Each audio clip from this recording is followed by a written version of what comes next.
Today, Nigerian President Muhammadu has made a commitment to continue to fight Boko Haram that has terrorized the communities in Nigeria. This comes on the day Nigeria is commemorating the abduction of young girls in Chibok. We're now joined by APC chairperson in South Africa, Bola Babarinde, to talk about the future of Nigeria after President Buhari's re-election. Good afternoon. Thank you for joining us, Bola. Good afternoon. So tell us, when will the inauguration take place? Our inauguration will take place May 29. And how are preparations for the inauguration? We are prepared. We are ready. I've been in Nigeria as well to celebrate with the APC. Okay, now, today the world marks the 5th year anniversary of the abduction of the Chibok girls. What can we expect from Nigeria? From Nigeria. The president assured us that he will make sure that all the girls abducted are returned to their parents. But definitely, they have, more than 80% of them already, a secure release, by negotiation, by military intervention and all this stuff. The president is ready and has been doing wonderful work to make sure that the girls, the remaining girls, few of them, get back to their parents. What number are we talking about? How many remaining girls? I'm not really sure, but definitely more than 80% already recovered. Have been recovered, yes. 80% of them recovered. Okay, so let's talk about Nigeria now. How does President Buhari hope to change the situation in Nigeria in regards to the economy? It's been wonderful. It's difficult for a new government to change things that have been bastardized over several years, because the PDP government were there for over 16 years and it was corruption all the way. The corruption already at that time was like a normal thing. It's a norm. If you are not even corrupt, you are something else. What has the cost of that corruption been for the country? It's been devastated. And actually, if not because of corruption, bad governance, most of us will not even leave Nigeria, because of the extent of damage they have done. I'm an engineer, graduated in 1988, started my business, but when they started, you cannot even do anything unless you are involved in that kind of, syndicate corrupt activities. Corrupt activities. Okay. So there's a chain of corruption that exists. Yeah, has it been erased? It cannot be erased. There's corruption everywhere. Corruption in South Africa, America, everywhere. But the most important thing is that we should reduce it to minimum level. There's no way. Criminals are there. They don't have any other thing to do, and we have them to eternity. But the most important thing is that corruption shouldn't be a way of life. Yes. When it becomes a way of life in a nation, that nation is doomed. Yes. So that is exactly what the president is doing. It's time to make sure that there's a system, not after he leaves, because somebody else will come. But if there's no proper system in place, that's happening in South Africa now. If not because of the system, South Africa would have been even worse than Nigeria. But there's a system that catches the people that want to do the wrong thing, irrespective of who they are. So that's exactly what the president is doing now, to establish a system that will make sure that corrupt activities will be minimized. Okay, has he given us any hints as to what that system will be? Yeah, they've tried. The initial 4 years, the first stanza that was about to finish by May, he tried to, because when they got to power, they never realized the amount of problem on ground.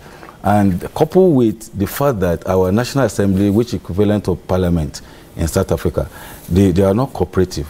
They were the other side of the corrupt gang, that made it impossible for president to achieve exactly what he meant to. He tried, at least if you can give him 70% mark, but this time around, that's why the issue of who is going to be in the leadership of National Assembly is very, very important, as he's taking it serious. Initially, he was naive about it. He thought they are all good people. But when they hijacked the National Assembly from him, because at that time, the budget was supposed to be passed maybe in January of the year. They have been passed in May and June. What will you do when you're already half year? Yes. But now is serious. He wants to make sure that the National Assembly will work with him to establish it. We have EFCC, Economic and Financial Commission, that is fighting the corruption, and also CIPC. We have a host of others. But the thing is that the structure, the system must be in place, and that is exactly what he's going to do for the next 4 years. To what extent is the currency of Nigeria still, hidden in the black market? How much of it is banked? We're looking at a currency that's traceable rather than currency that's, hidden in some people's mattresses. Yeah, it is difficult now to keep money in the bank. Yes. Because there are traces. The way once you do illicit transaction, yes, it can be easily traced to you. Unlike before, when we don't have BVN, yes, there's the BVN is like ID in South Africa. Yes. If you have 10 accounts, yes, it will be linked to one BVN, that number. So yes, it's helping the security agent to trace the criminals. Yes. But it is difficult to know amount of illegal money outside. Yes, how much of the money has been illegal money has been hidden. Yeah, it's very difficult. But I know we still have a lot, because most of these criminals are now finding it difficult to launder money through the bank. So yes, they have to change it to dollars, in a smaller quantity, yes, which you can move around. Which can be circulated. Yeah, I think we have a lot in black market. Now, South Africa is heading to elections next month. Do you think there are any lessons for South Africans to be learned from Nigeria? Yes, a lot of lessons. And I want to digress a little bit, yes, about the way ANC is going about it, especially our president. I love him. He's a good guy. But some utterances because of elections should not be allowed. I learned that in Durban, somewhere in KwaZulu-Natal, he mentioned that our foreigners are coming to take our job and all these things. You see, he meant well, but unfortunately, the people that he was talking to are not actually the people that can really digest what he was saying, But what he was saying is that we are coming back to empower you.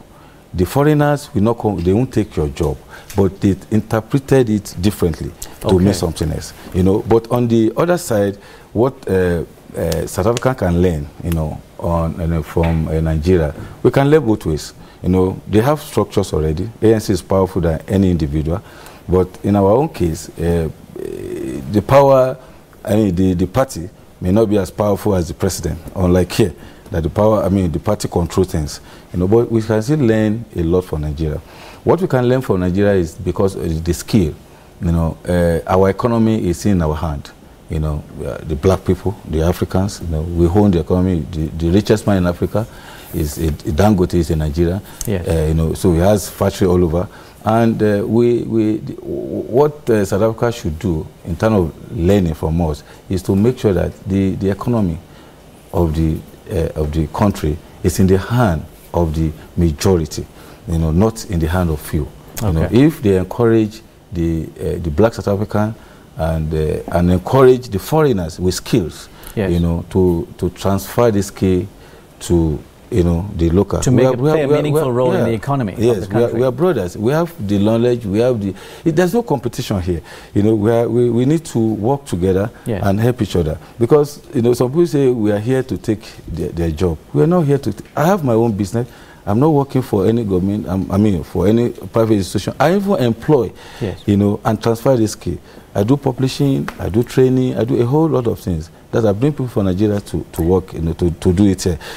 I employ South Africans, yes, and also you notice that we have over 200 South African companies that's making money in South Africa. Nigeria. Yes. And out of these 200, yes, about 80% at managerial level are South Africans. A lot of investment that South Africa is making in Nigeria, but a lot of money also comes from Nigeria to South Africa. We are brothers, yes, and the issue of competition, unhealthy competition. Yes. Competition is good, when it's healthy.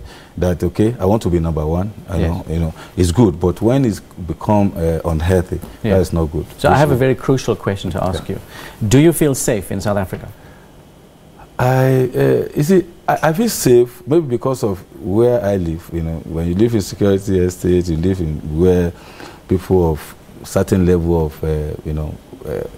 substance you have, But sometimes I don't feel safe when I go to some areas. If I go to Sunnyside, killing, I go to Marabastad, areas that they feel that, and it's everywhere. We have low security areas everywhere in the world. But really, I feel safe, yes, to be honest. Are Nigerians in South Africa fearful of their existence? They do.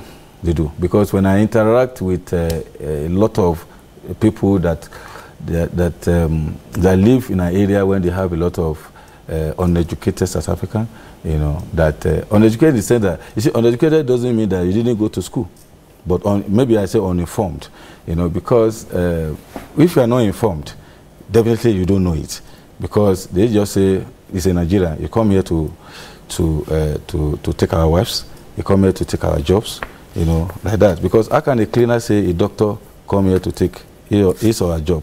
A doctor cannot do that. I'm an engineer. There's no way I can take a job of a cleaner. But a cleaner will say, you, Kwere, you come here to take my job. I can't be a cleaner. You know, it's uninformed. Sure. You know, so. Okay. We'll have to leave it there. Okay. Thank you so much. Thank you. Well, that was APC chairperson in South Africa, Bola Babarinde, bringing us up to speed about Nigerians living in South Africa and the Nigerian elections coming up.